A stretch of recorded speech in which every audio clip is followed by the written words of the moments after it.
In the north of Europe, winters are hard, but the misery of some secures the survival of others.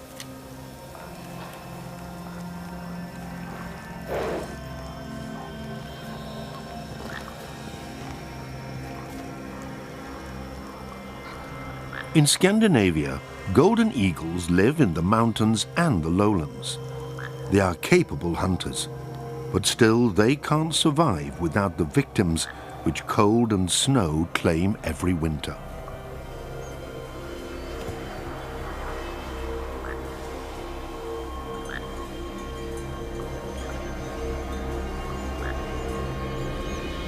Golden eagles are unsocial. They don't tolerate other eagles near their loot. One of them is driven away in the end, even though there is enough for both of them.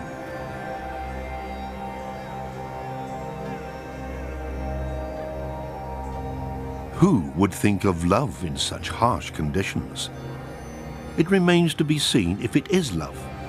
But golden eagles begin their courtship when it's still winter.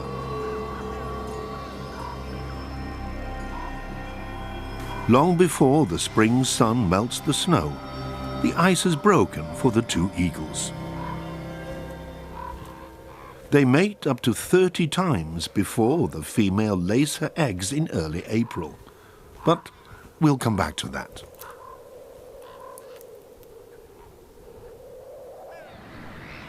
Survival is paramount. An elk cow has fallen victim to the Scandinavian winter and is lying on the edge of a fjord, well preserved thanks to the icy cold. Eagle eyes have quickly discovered the huge food reserve. Now they're racing to get the first and biggest chunks.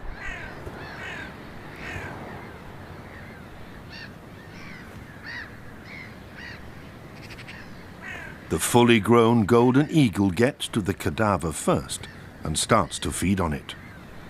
But before he gets to the coveted meat of the mammal, he has to work through the elk's dense winter coat. A sea eagle is keeping an attentive eye on the scene. He would love to fight the golden eagle for the prey. It seems to be worth a try.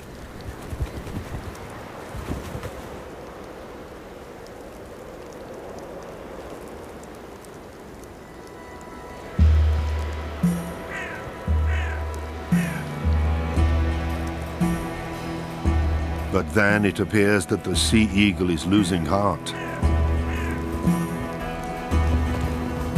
One plucky flap of the golden eagle's wings, and the sea eagle takes off.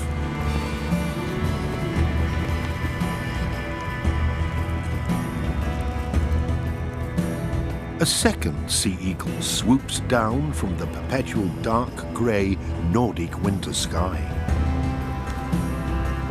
This one is making more of an impression on the golden eagle, but he's full anyway and leaves the field to his cousin with a large yellow beak.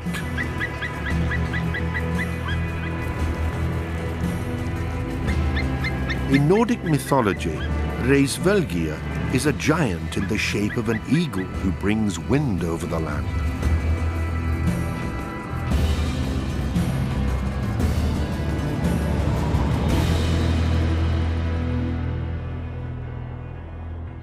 Golden eagles need vast, untouched landscapes where nature is still relatively intact.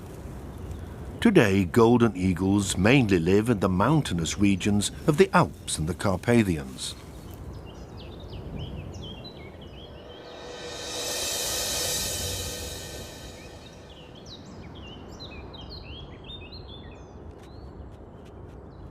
There are many different prey animals for the golden eagle between forests and mountain meadows.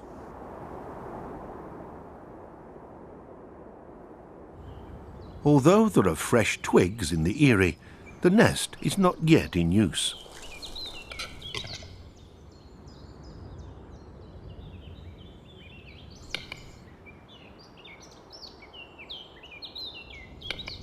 A capercaillie, also makes an attractive prey for the eagle. While the smaller female is well camouflaged and rarely leaves the protection of the forest, the conspicuous male capercaillie makes for easy prey, at least during the mating season. The hen rarely shows herself openly on the mountain meadow, and the male capercaillie would also better retreat back into the protection of the mountain forest.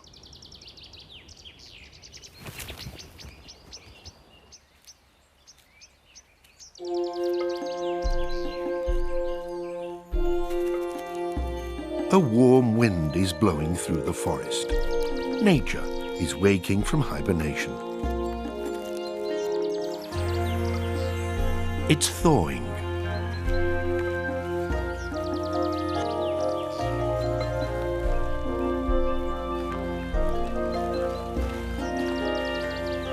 There are more and more mountain forests where you can find large feathers of this size, eagle feathers once again. Breeding golden eagle couples are back in the heart of Europe.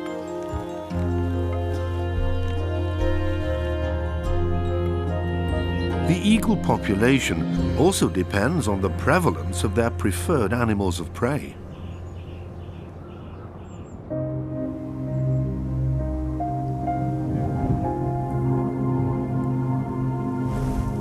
Loose feathers are drifting across the ground.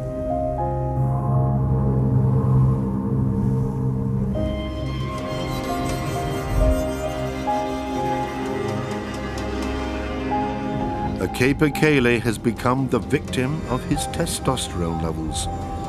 During the mating season, large amounts of testosterone flow through a capercaillie's body and makes it careless. Golden eagles keep returning to their kill and feed on it until nothing is left. This way, every last bit of the prey is used.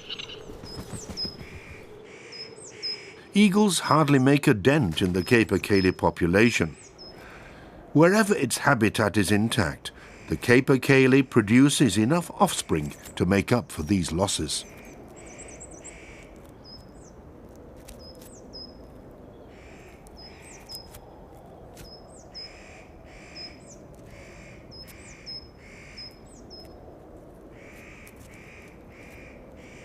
Once a species of prey becomes rare, the predators will change over to other, more common species. It's a clever and highly functional policy of nature.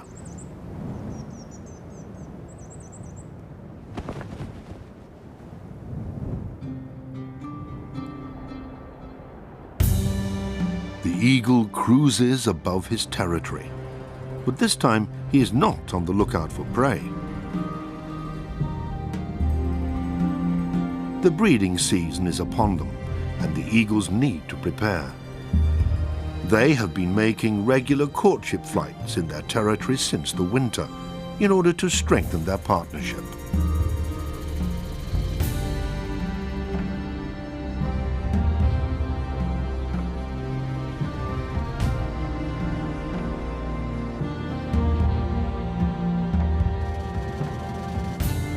Free as a bird. The phrase has never seemed so apt.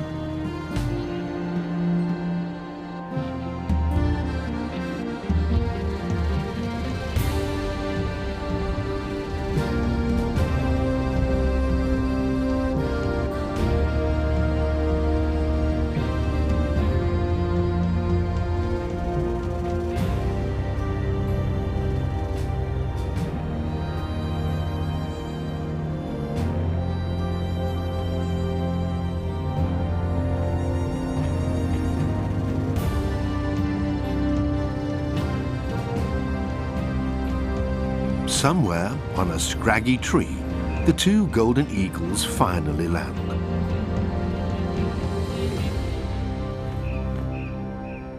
And they mate yet again. Nothing stands in the way of a new generation of eagles, or so it seems.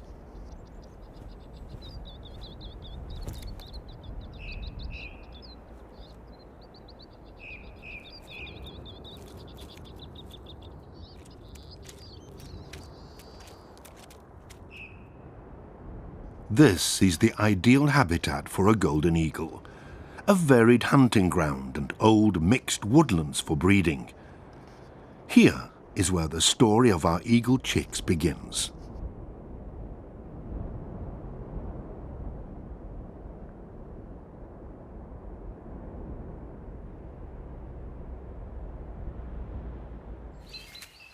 The male golden eagle has been incubating the egg for a few hours now.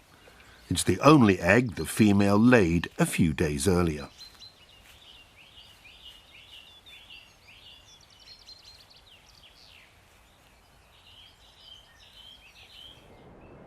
It's the end of April, and all over the forests, birds have been looking for hiding places for their nests.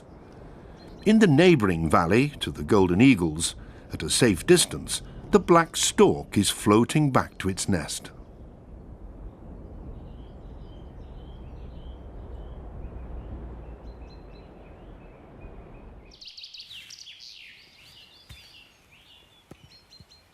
Now that spring has sprung, the eggs need to be kept warm at all times, on both sides.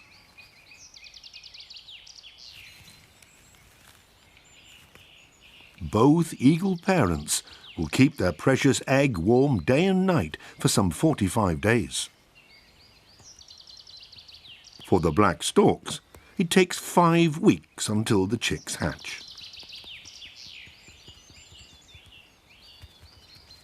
Body heat is the most important factor, but without sufficient padding and insulation, the egg can't develop.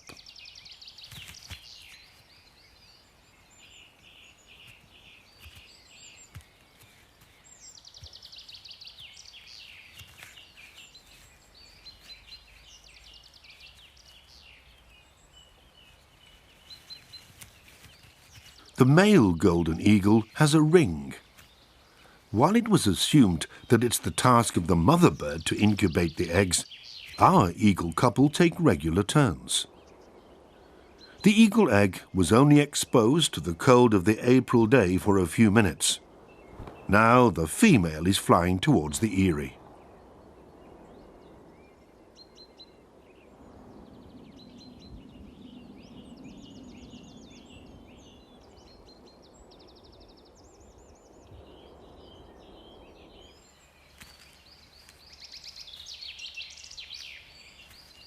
Carefully, the ringless mother eagle settles on her egg.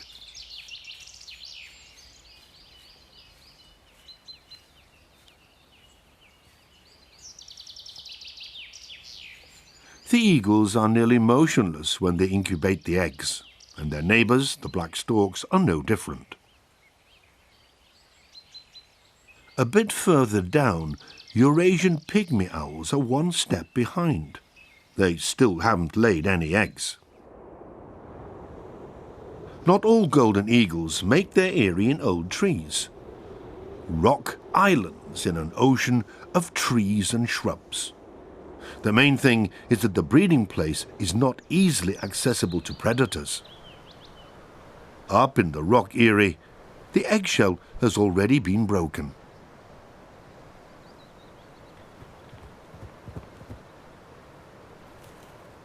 Here 2 eggs were laid, from which 2 golden eagle chicks have already hatched.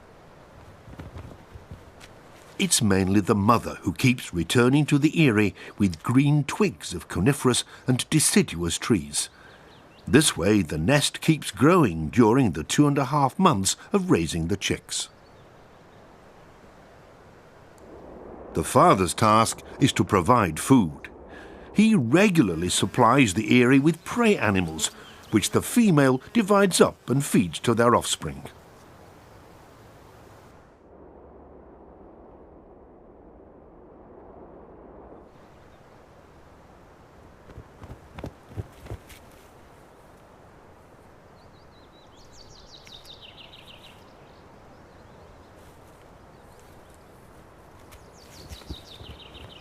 This time it's a mouse, which is torn into even smaller morsels and shared out by the mother.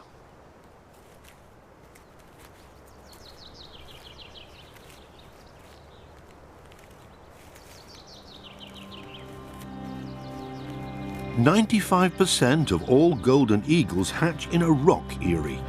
The rest of them see the light of day in an eyrie on a tree, like our eagle couple, with their eyrie in an old fir tree, who only have one chick to look after.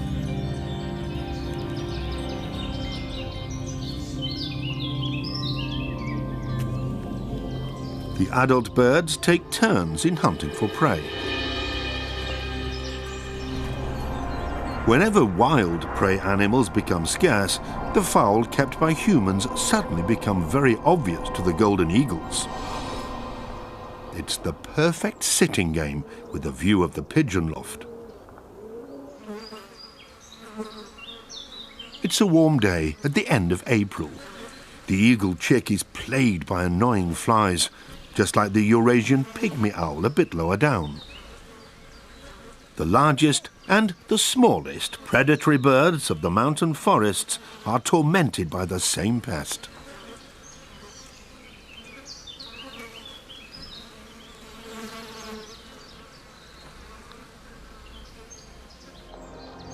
The female golden eagle is still sitting high above the pigeon lofts, waiting patiently for an opportune moment.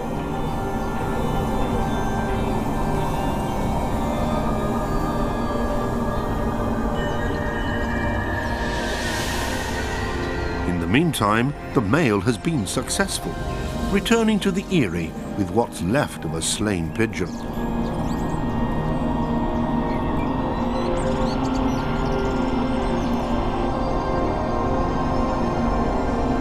Then he flies off again, leaving the rest of the work to the female.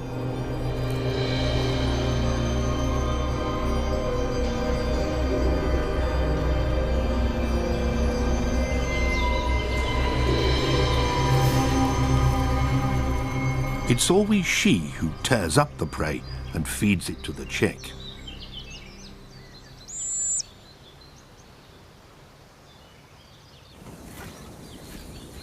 Although individual eagles may prefer certain animals of prey, pigeons are not a golden eagle's regular target. They are usually too quick. It's the young, inexperienced pigeons which tend to become the victim of the Riesvelgier bird. It's a kind of natural selection.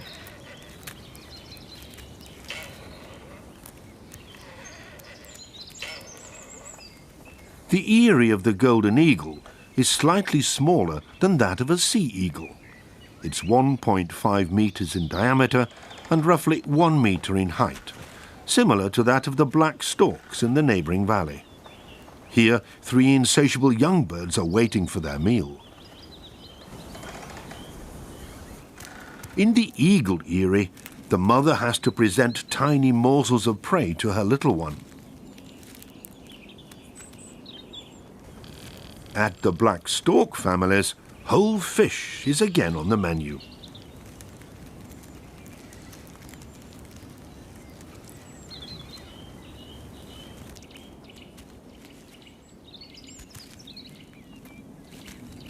In total, the eagle mother will feed some 40 kilograms of prey to her offspring over time. After feeding, the little snowy white black storks can play with each other, while the eagle chick has to make do with his mother.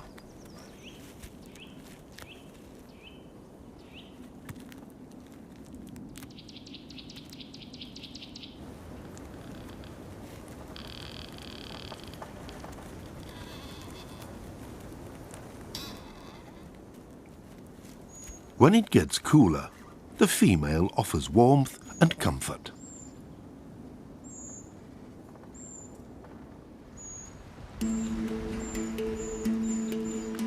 There's another breeding bird in the eagle's territory, a common tree creeper. Even if the Eurasian pygmy owl is tiny, it is a highly specialized and dangerous bird hunter.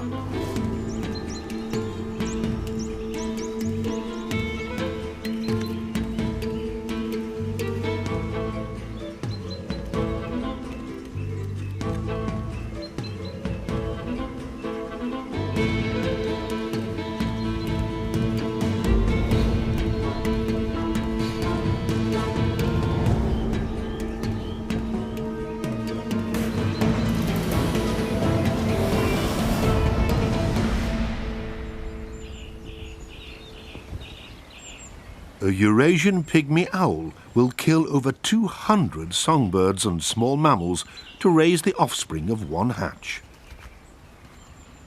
The tiny owl has 7 chicks to look after. All the waste from the nursery is just thrown out of the door.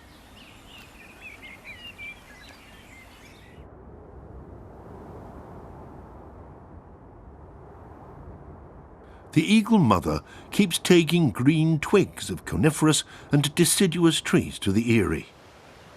We don't know why she does that. Maybe fresh twigs are a better building material than dry branches.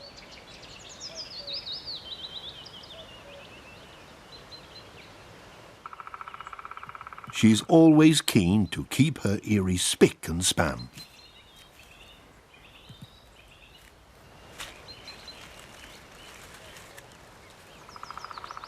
Some biologists suspect that the green twigs and leaves have an antiseptic effect, but there is no proof for this theory as yet.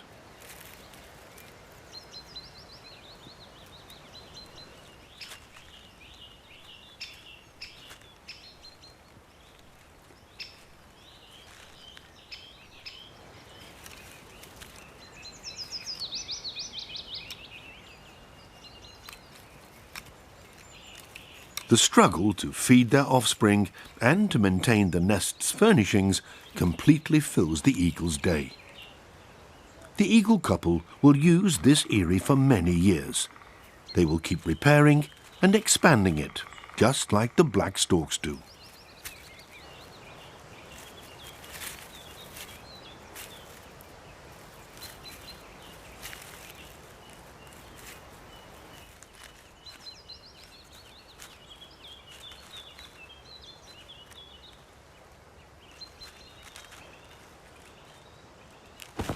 The eagle mother is leaving the eyrie to go hunting.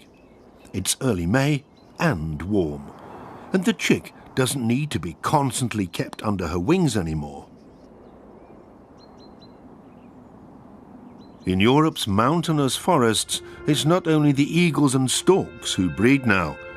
The plant kingdom is also all about passing on its genes. Old Locuno's mixed beech forests are also the home of Europe's most magnificent orchid, the lady's slipper orchid.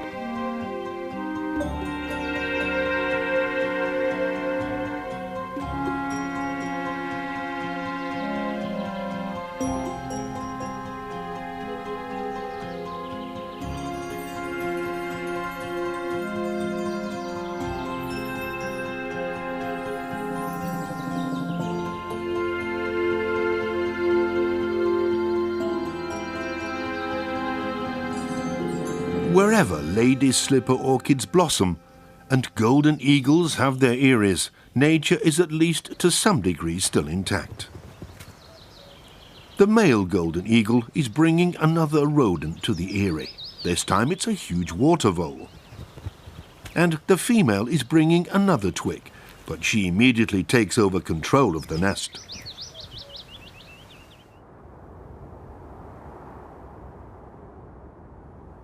Black storks have little to fear from golden eagles.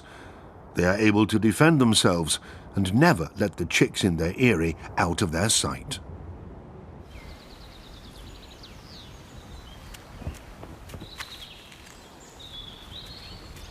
Here, both adult birds are responsible for feeding the young chicks. The eagle chick, on the other hand, is only ever fed by the female. The prey, rich in protein and energy, which is brought to the nest for weeks on end and is then digested here and there, means the concentration of nutrients is enormously high.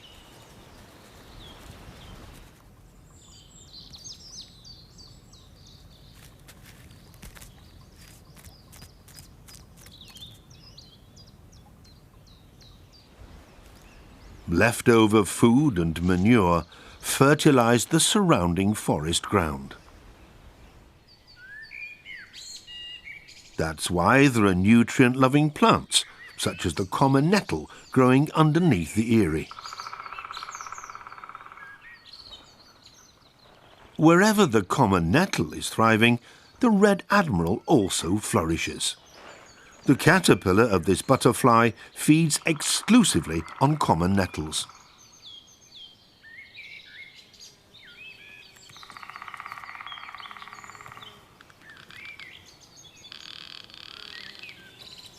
This way, the large birds in the forest involuntarily cater for the offspring of a little butterfly.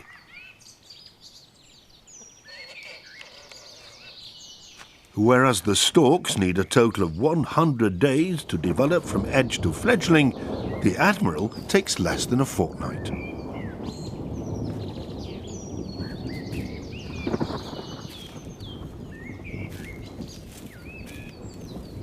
Rain showers move across the hilly landscape of Central Europe. Some of the mountain dwellers only wake up properly in this muggy, warm weather.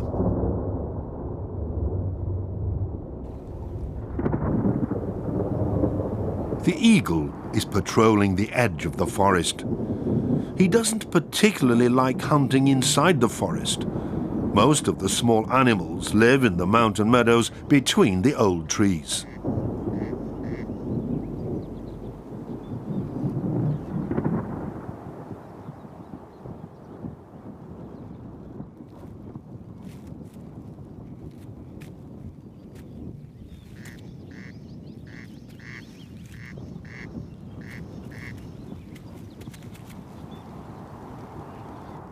The female eagle has spotted something. Sometimes even the large birds have to make do with very small prey.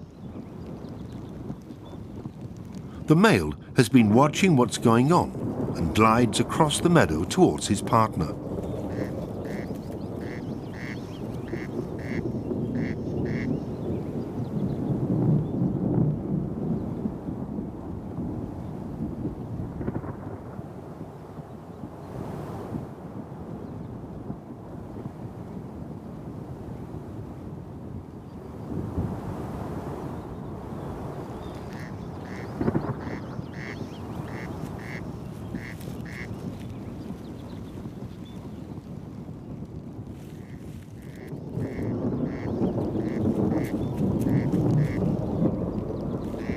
And here's another inhabitant of the mountain meadows.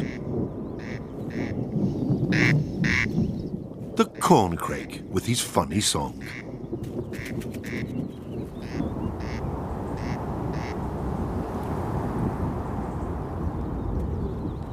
The eagles have demolished their prey. They fly back towards the eyrie with a full crop.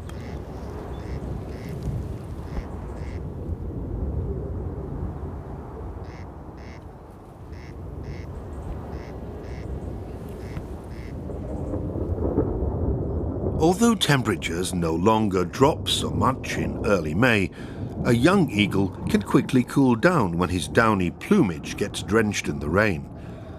At least the chicks in the rock eyrie have a massive roof over their heads. But in the tree eyrie, the eagle mother mustn't leave her offspring alone for long periods.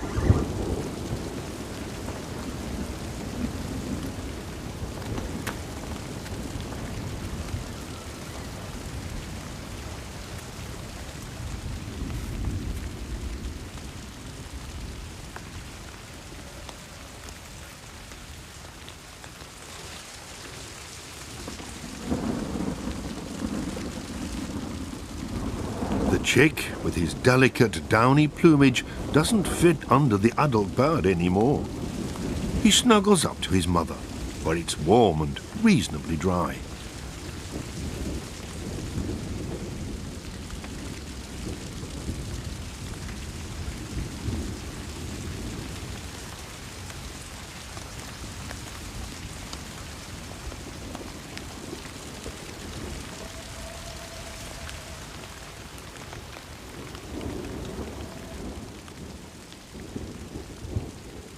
Sooner or later, the rain will stop.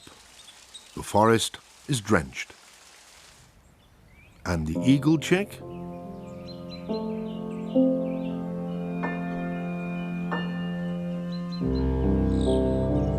He has survived the shower unscathed.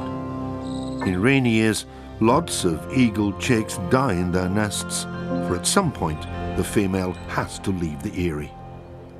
But as long as the May sun is shining, there is no danger.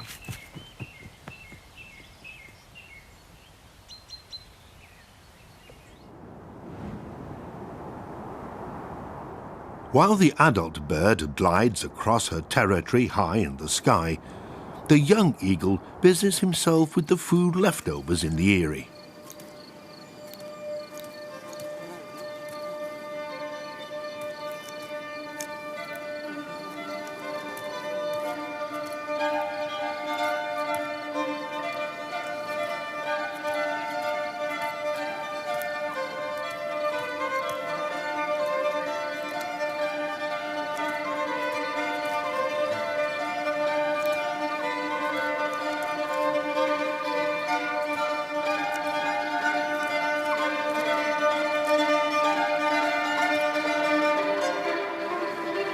He still has to learn what is edible and what is not. Daily eagle routine prevails in the rock eyrie too.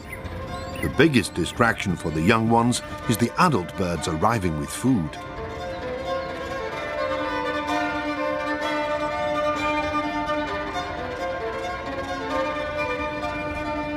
Wooded precipices are popular breeding territory for other bird species too, like the common raven, for instance. Being neighbors with them is not entirely free of conflicts.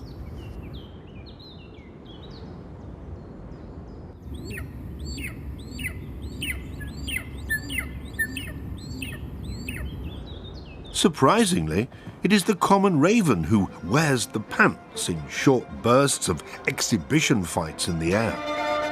But this encounter doesn't have any consequences. He may be the king of the mountains, but the golden eagle is not the absolute ruler of his kingdom. Neighbors which make life hard for him are not the only problem for this large bird of prey. Even in natural forests, it is not always easy to catch prey. The times when huge herds of ungulates, followed by large predators, migrated through these valleys are well and truly gone. But wherever man cultivates the meadows, uncut animals like hares and fawns inevitably appear. Our eagles keep returning to the eyrie with food from the Valley of the Humans.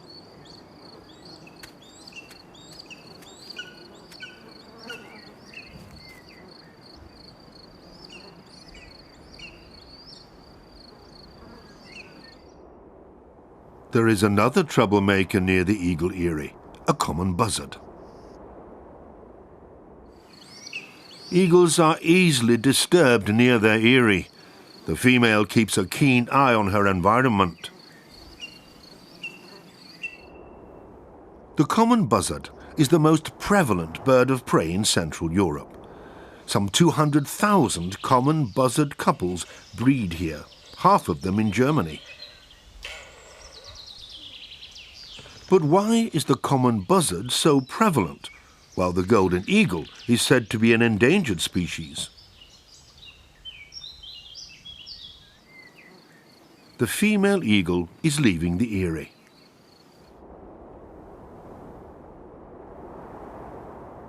The fact that golden eagles are so rare is hardly due to the relatively small common buzzard's bravery.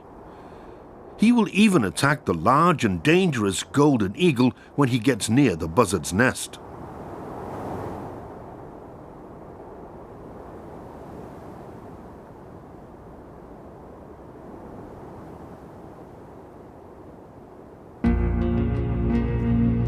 The downfall of eagles in Europe is well documented.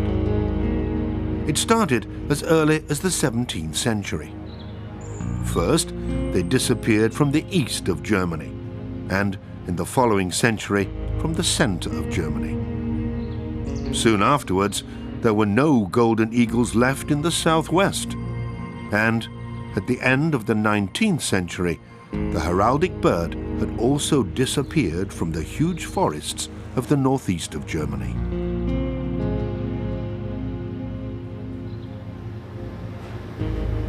In the end, the last eagles had withdrawn to Europe's mountain areas, which were difficult to access. But why?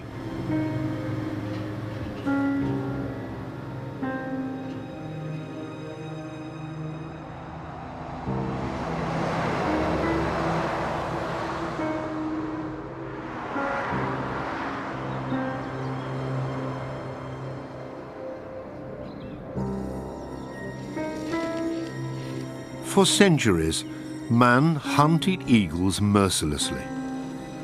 They were seen as hunting competition, as a loathsome enemy of the farmer and his animals.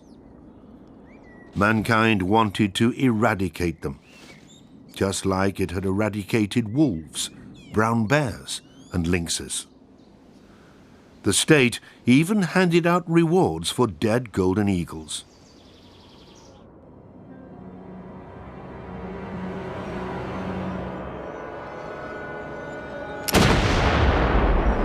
Today, birds of prey are strictly protected.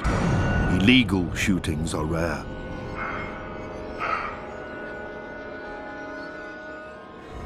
But the golden eagle still doesn't manage to leave the area of its retreat in the Alps and Carpathians and settle in the lowlands again.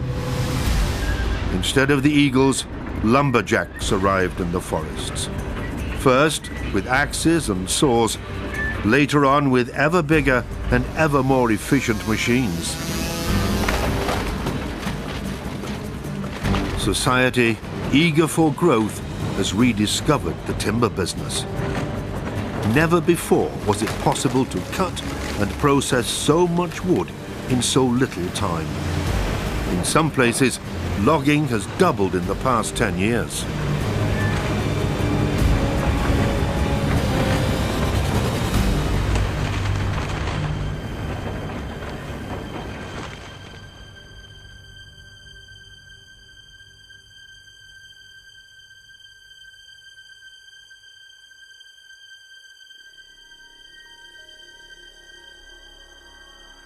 The demand for raw materials is ever increasing, leaving no room for natural, slow growth and decay. Our forests are becoming ever younger, denser, darker. The forest is increasingly an industrial estate for the timber industry.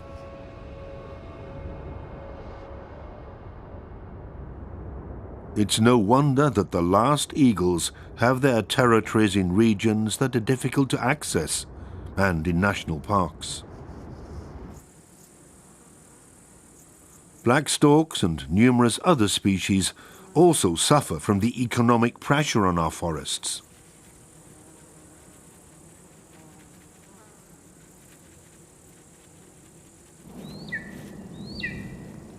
Since hunting the mighty bird of prey was banned, the golden eagle is at least no longer in acute danger of extinction. But how many eagles breed on this continent in the future will also depend on how the European forests are used.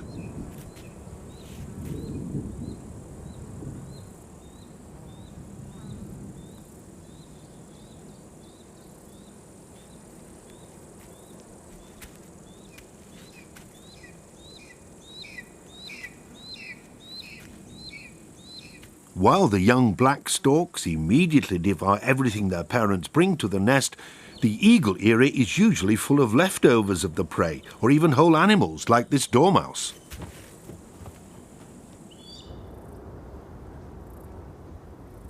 The female eagle goes out to hunt again, while the chick is busy with the dormouse.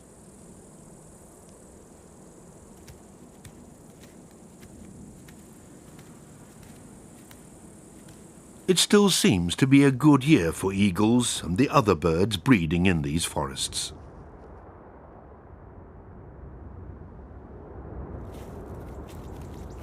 Some 2 months after they hatched, the young eagles in the mountain area have grown a lot.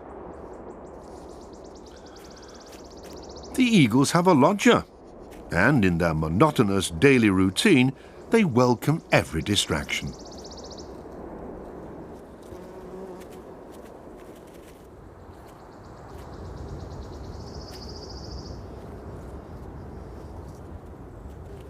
The bank vole seems to find something special in the eyrie.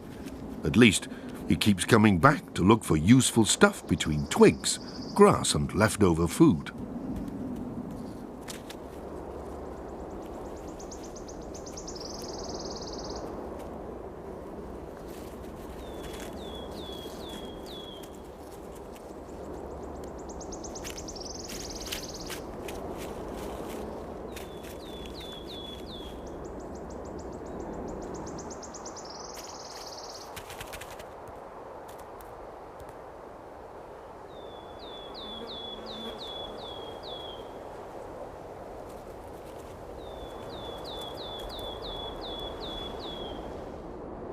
The Red Admiral is attracted by the droppings.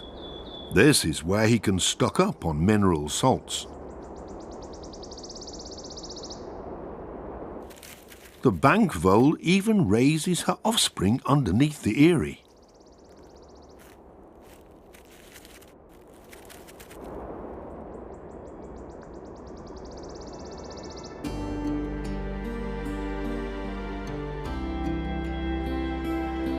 Weeks pass, and it seems nothing could dull the skies above the vast habitat of the eagles. But success and ruin are often close together. The adult bird returns to the tree eyrie. Today it's hedgehog for lunch. The young eagle is getting his dark youth plumage and is now largely impervious to the weather.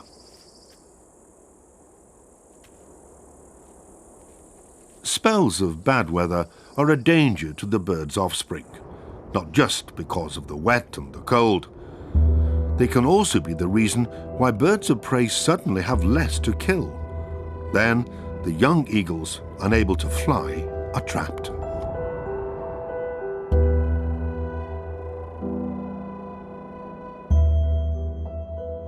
One of the two young birds in the rock eyrie is not doing well. He is on his last legs.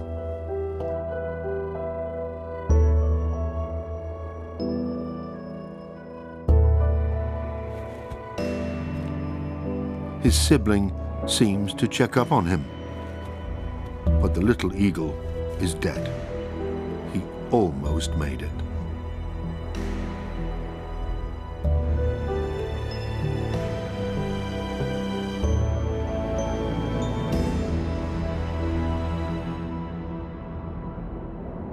In the mountains, the weather is more changeable and unpredictable than in the lowlands.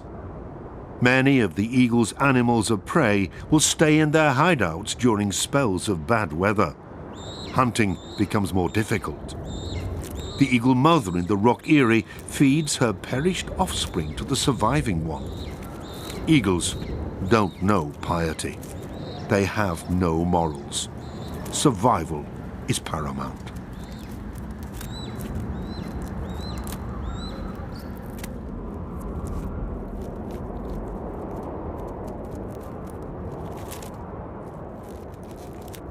But there are two sides to every coin. Rainy spells are a threat to the golden eagle's offspring. But the so-called bad weather, on the other hand, creates the nursery of another mountain resident. Waterlogged car tracks are just what small grey amphibians have been waiting for. Yellow-bellied toads depend on copious rainfall. As their habitat will be gone again in no time, the toads waste no time mating. However, the two of them don't display the same fervour for saying, "I do."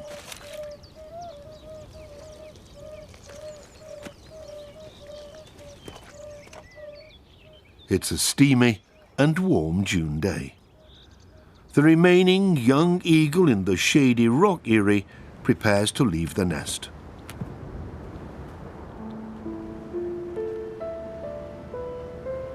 The adult birds stay close. They show the little one how to fly across their territory. They try to lure him away from the eyrie.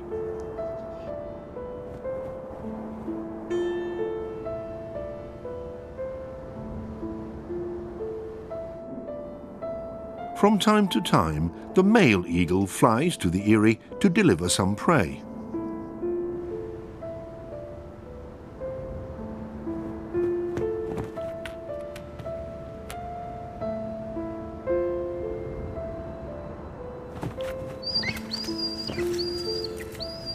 But then he is quickly off again.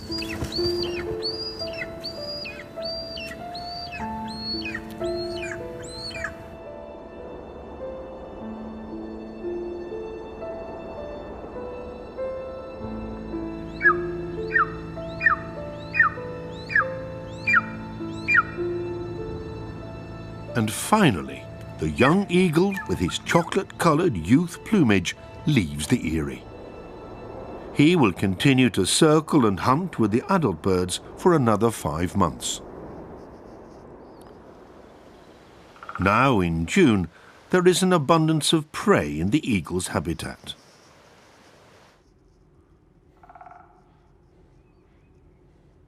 Fully grown young foxes are snoozing in their den, but the animals keep interrupting their daytime sleep.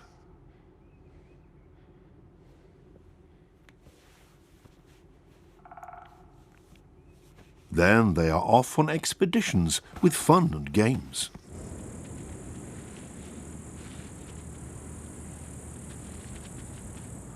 For the golden eagles, the distracted foxes are an easy and frequent prey.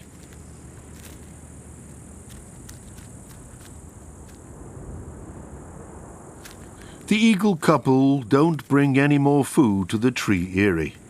Now they feed themselves, and later place part of their prey in exposed locations in their breeding grounds to lure the young eagle from the nest.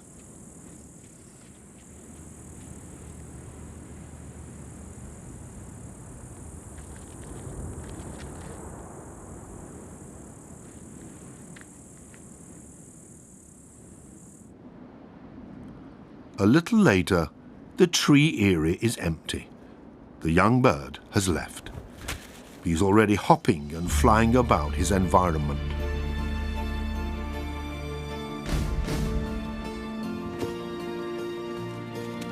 Nothing goes to waste. Whatever the eagles leave will be taken by others, such as the Eurasian jay.